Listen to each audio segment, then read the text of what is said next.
Hello, I'm Claire Smith and welcome to my channel. So today's video is going to be me looking back at the fragrances I was buying at the end of 2020 and the start of 2021. I'm just going to see where those fragrances are now. So have I used them up? Have I been using them? Are they still in my collection? Can you see a dent in those fragrances? Have I decluttered them? Did I not enjoy those fragrances? I just want to see how well I was choosing fragrances at that point in my perfume collecting time. So if you haven't seen me before, I'm Claire Smith. I make videos all about perfume, perfume science, perfume history, perfume psychology even, and I also just do some straight perfume reviews and also fun perfume tags. So if that kind of thing interests you and you haven't already done so, then please do consider subscribing, and please also like this video if you do end up liking this kind of content. So back in 2020, we're all sat at home in lockdown, and lockdown really was the time for people producing these videos of blind buys, of perfume hauls. They were really much more popular than they even are now, I think, those types of videos. And I'm just going to look back at the perfumes that I was hauling back in December 2020, January 2021 and February 2021 and just see where they are now. So back in December 2020, I filmed my first ever haul video, and I remember posting it and being surprised by the reaction to that video. I really got a lot of views considering I had fewer than 100 subscribers at the time, and I was filming videos on my laptop, which really wasn't the best quality. I think the reason that got lots of views was because I hauled 3 very popular fragrances at the time in that video, and I actually still own all 3 of those fragrances, so clearly I enjoyed them enough to keep them these last 3.5 years. So the first fragrance that I talked about in that video was Zadig and Voltaire's This Is Her. This fragrance is a very split opinion fragrance. You either love it or you hate it. I think it was more of a curiosity when I first smelt it. I didn't really know how this smelt. I didn't know what this was. If you've never smelt sandalwood before, smelling it for the first time, it is a very different kind of smell. And you know, smelling this nowadays, I can tell that this perhaps isn't the best quality sandalwood in the world. But I do think for the price point that this was, I think I bought this 50ml bottle for less than £20 at the time. I think it was something like £18. This is a great fragrance for that kind of money. And I don't think you'd be able to find that nowadays. I think this fragrance is just incredibly long lasting and it's really strong, and people really like that, don't they? You know, the general public is looking for something that lasts on them all day and is something that other people will notice. And this is one that other people notice. I remember I wore this to work a couple of weeks back and someone was walking past my office and they said, "Oh, you smell good." And you know, that's from the corridor. That's not even in my office. So clearly this is one that people can smell on you from quite far away. This fragrance just feels very huggy, and I think it's just got one of those scent profiles that people just tend to enjoy. Those milky sandalwoods are things that people just tend to gravitate towards. So this bottle, you can see that I have used it, which considering I've got 125 fragrances, to have a dent down to here is quite a thing, considering how strong this one is. I think this isn't going anywhere in my collection, it's staying, but I think this is one of the few fragrances that I bought in 2020 and 2021 that is still available. And I think that's probably a testament to how popular this one's been for the brand. So that's the Zadig and Voltaire's This Is Her. So the second fragrance that was part of that same haul was probably one of my favourites in my collection overall. And this one's La Petite Robe Noire Black Perfecto by Guerlain. So this fragrance, I think it's been relaunched as an Absolue version last year with slightly different notes, but pretty much the similar notes. And I don't think that Absolue version did quite as well as this one. I don't think it really had the magic that this one has. I think people were saying that that Absolue version was a little bit too sweet, whereas this one is just a very nicely balanced fragrance. So this fragrance is a powdery rose really with some licorice and some cherry. But there's also just some black leather as well in the dry down and a really nice kind of dark musk as well. It's just a really gorgeous fragrance, and it's definitely got that just general La Petite Robe Noire DNA in it. I've got another flanker of this line called Plissé, and they do smell alike. They are very much flankers. And I appreciate that in a scent line. I like things that are, you know, they have that kind of DNA but with a twist. And this is definitely a great twist on the original La Petite Robe Noire. I can't show you the full line on this fragrance, but I would think that it's sort of somewhere around here because I have used this one quite a lot and it's really been one of my favourite fragrances. This is something I'm now kind of rationing a little bit because I don't want to run out of this, and I know how hard it is to find.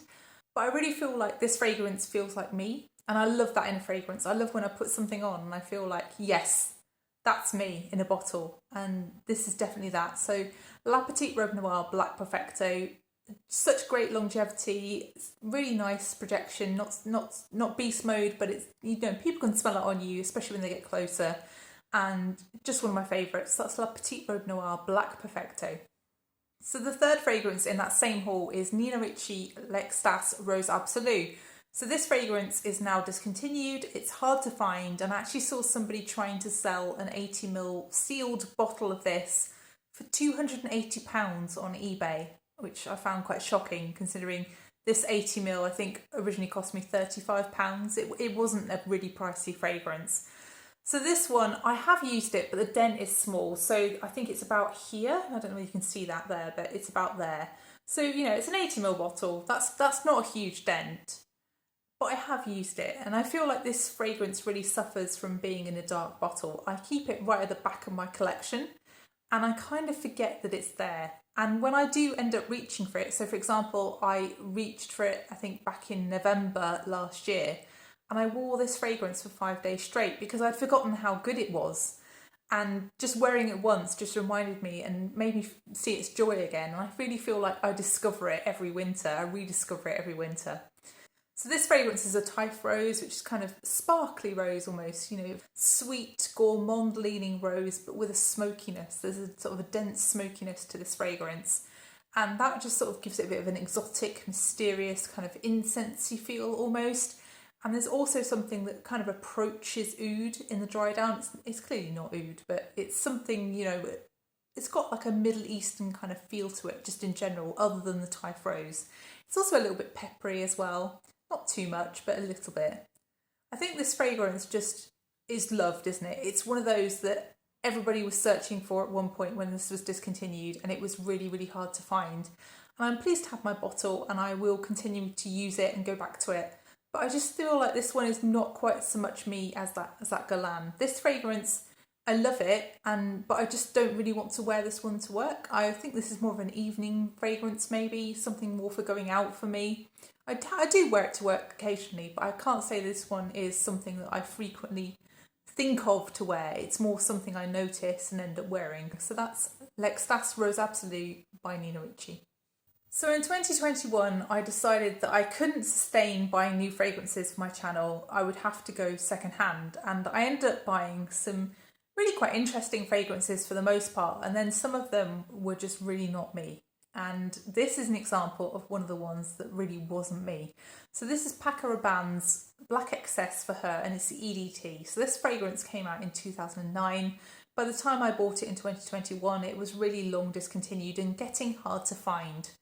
This fragrance, I bought it because it'd been described as a gothic feeling fragrance, and that was something that I'd just really enjoyed with La Petite Robe Noire Black Perfecto, and I wanted to try another fragrance sort of along the same lines. This fragrance really does not have a gothic vibe to me. It's very goth light. It's almost like something you describe as an emo fragrance. And I think I would have absolutely loved this fragrance when I was, 17, 18. When I was in my late 30s, this wasn't quite so much me. So this fragrance is a dry feeling, fruity fragrance, but with a kind of bitterness. And the bitterness is coming from cranberry and also I think from tamarind that's listed in this fragrance. Also, it has this almost plasticky feel to me. And it's got a dry cocoa feeling as well, and also some patchouli in the dry down. It is a very 2010s kind of patchouli fragrance, but with more of a bitterness. This one didn't last that long on me, and I ended up using it quite quickly actually, because the times that I wore it I'd have to respray, and I had to spray quite a lot to actually be able to smell it as well. It just wasn't me, and it didn't feel like me, and I was pleased to finish this one. So that's Paco Rabanne Black Excess EDT. So the next fragrance that I hauled back in January 2021 was one from Versace, and this is another fragrance that I finished the bottle of. So I think this is about half full when I first got it, and I just really enjoyed this one. It's a kind of creamy freesia, a kind of fruity freesia almost in a way, with some tea and some rose in the dry down. The tea and the rose really start to pop in the dry down. It's a very kind of light, sparkly pink rose really, this fragrance. I remember wearing this fragrance a lot in the hotter weather in the spring and summer because it's quite a refreshing one, but it's also something that stands up to hotter weather. I feel like I was very hesitant when I first started looking at fragrances to move outside of the designer realm, and this fragrance felt quite a safe one because Versace is quite an affordable price point. And I think when you're starting off, you maybe don't want to spend a lot of money because you don't want to make a mistake and regret something. And I think this is kind of a beginner kind of style fragrance that's very friendly, very easy to like. Something you can wear to work, something every day. So that's Versace Vanitas EDT, another fragrance that I finished the bottle of. So I also bought Gucci Rush back in January 2021, and this is another fragrance that I finished the bottle of. I had bought a 30ml vintage bottle because at the time, when I was looking in stores, I could not find this one anywhere. And unbeknownst to me, this fragrance was being reformulated and it was later re-released. So this is the original formulation, and I think I wasn't prepared for how strong this fragrance is. This is something that if you spray it on, it's going to last the whole day, and it's really got quite nuclear projection as well. It's something that's very strong. And also I wasn't prepared for the coriander in this fragrance. I don't think it's quite as present in the reformulated version, but in the original version, the coriander is very front and centre, really. So for me, this is quite a plasticky smelling fragrance, and I guess that's the idea. It's meant to be kind of a party fragrance, something really artificial and not natural in any way whatsoever, really. And I think it really does come across that. It comes across as something quite party-like and something that really makes me think back to the millennium. I don't think this fragrance is necessarily me, but I do appreciate this as a good fragrance. I can see how it's different. I can see how it's very much love or hate, and there's not going to be much in between with this one again, which I think is always the mark of a good fragrance, something that's really distinctive and something that really stands the test of time. You know, this fragrance came out now 25 years ago and people are still talking about this one. So that's Gucci Rush. So back in January 2021 as well, I was also hauling celebrity fragrances, and some of these were more successful than others, shall we say.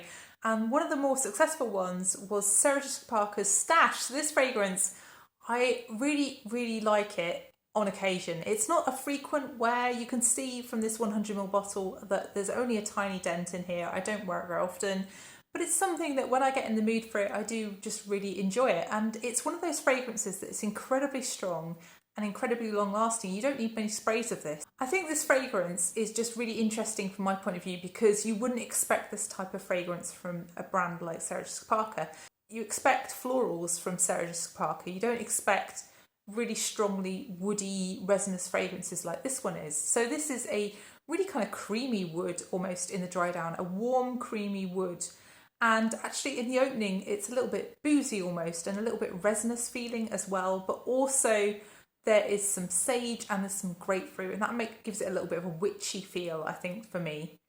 This fragrance, as I've said, is not a frequent wear for me, but I'm just really pleased to have this one in my collection. I think it is discontinued. I don't think you can buy it readily in stores, but I still see it online quite a lot, and I think it's still quite reasonably priced. I see it on Amazon a lot. So if you are interested in this one, I think you can still get it. But this fragrance is one that I'm still very happy to have in my collection, so that's SJP's Stash. So the next fragrance that I was hauling back in 2021 was actually a fragrance that I didn't mean to buy at all. It was a fragrance that I just added to my cart as I was buying another fragrance online, and I wanted to meet the free delivery threshold. And I just saw this one on the website and I thought, wow, that's really affordable. I'm going to try it out. And actually I really enjoyed it. So this one's Jill Sander Simply Poudree. So I think this fragrance is pretty impossible to find now, but the Simply line is still going from Jill Sander. And I think Jill Sander in general are a very affordable brand and something to check out if you are looking for a more affordable, easy, everyday kind of fragrance.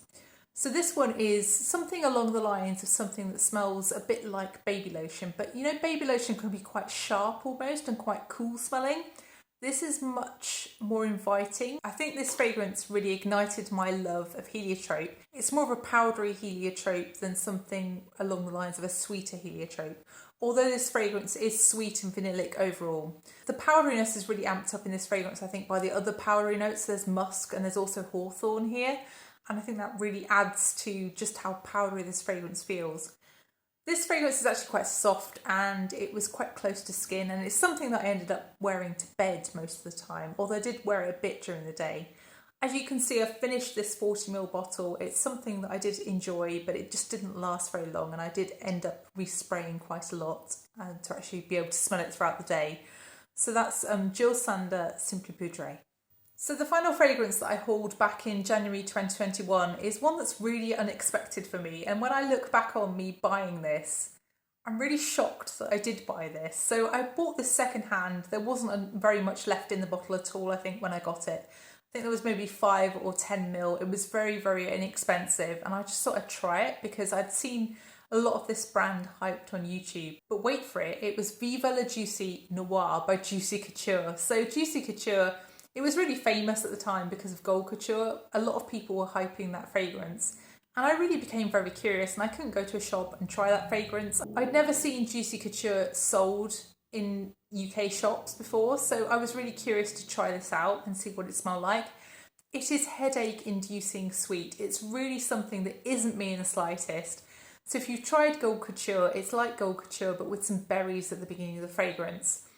So there wasn't very much left in this bottle when I actually got it, and I did just end up using it up. I think this fragrance is like the anti-Claire. It's something that I would never ever consider buying these days, but it taught me some valuable lessons, and that's not to sort of hate pan fragrances really. So that's Viva La Juicy Noir by Juicy Couture.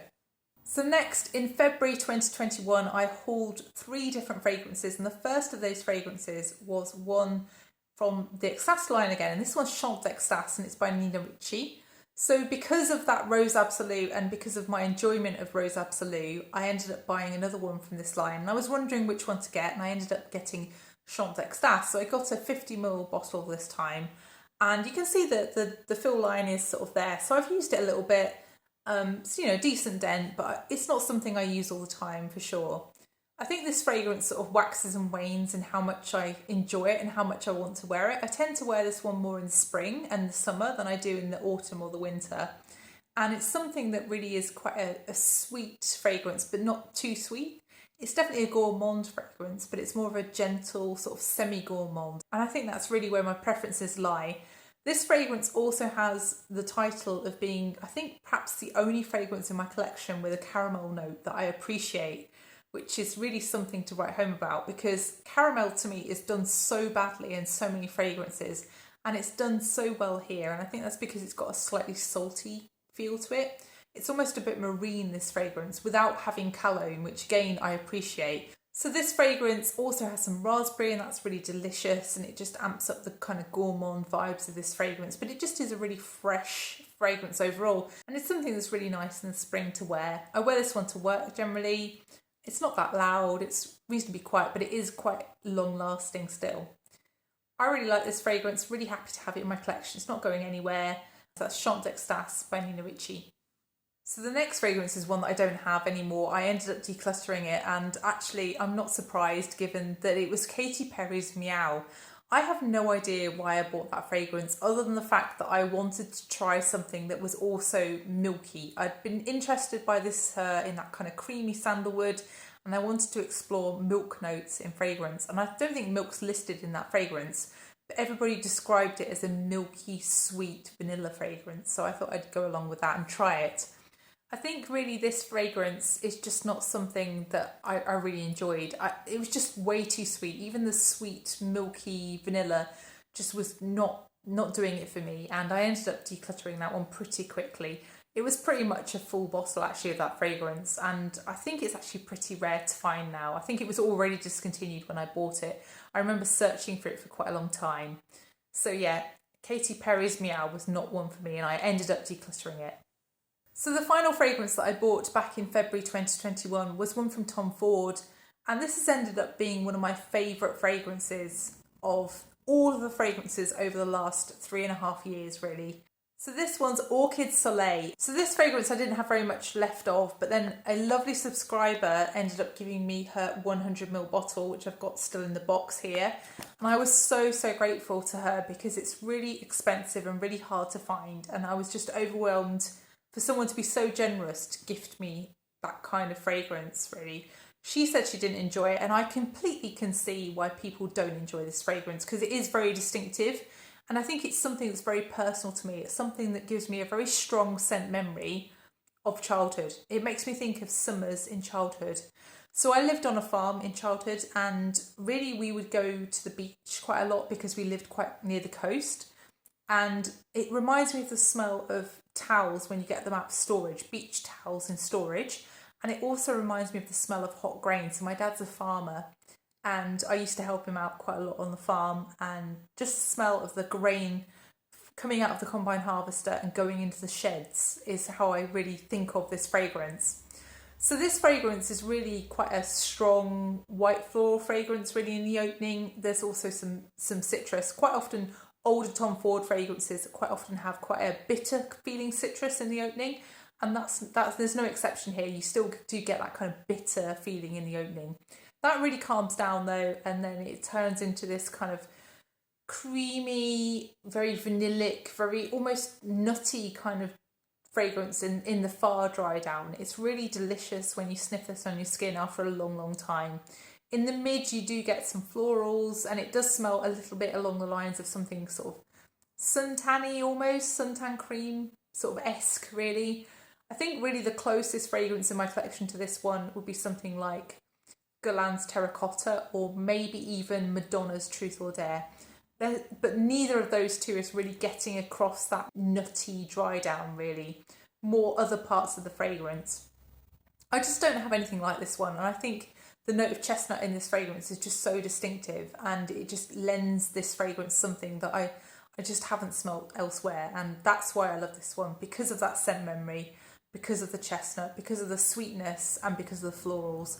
It's just really distinctive. So that's Orchid Soleil by Tom Ford. So I think when you look at the fragrances that I was buying in that 3-month period from 2020 to 2021, I was buying very randomly, and that was because I was watching a lot of YouTube, and I was just going along with people's recommendations, and I was just buying what I thought I might enjoy. I really had no idea which notes I liked in fragrances. I really had no idea really where my taste was going, what direction to go in. And I really think buying randomly in a way really helped me to sort out those preferences and to experience note profiles that I hadn't tried before. Really, you can see the evolution of my taste here, and you can see me going more towards white florals. You can see me heading away from gourmands. You can see me sort of, exploring different areas and realising what I like and what I don't like. And I think that is just something that people have to go through, isn't it? That's something you have to experience in fragrance to learn your tastes. When you look at the fragrances that I chose over that 3-month period, out of those 12, 6 of those fragrances are still in my collection. 5 were finished up and 1 was decluttered. And I think really those 6 fragrances still being in my collection really shows me that I did make some good choices even early on, and those recommendations were worthwhile. So what about you? Were you watching perfume YouTube and being influenced back in 2020 and early 2021? What do you think about the fragrances that you bought from that time period? And have you still got any of them? I'd be really interested to know. So thank you so much for watching. If you have enjoyed this video, then please press the like button, and please also consider subscribing if you haven't done already. And I'll see you in the next one. Bye.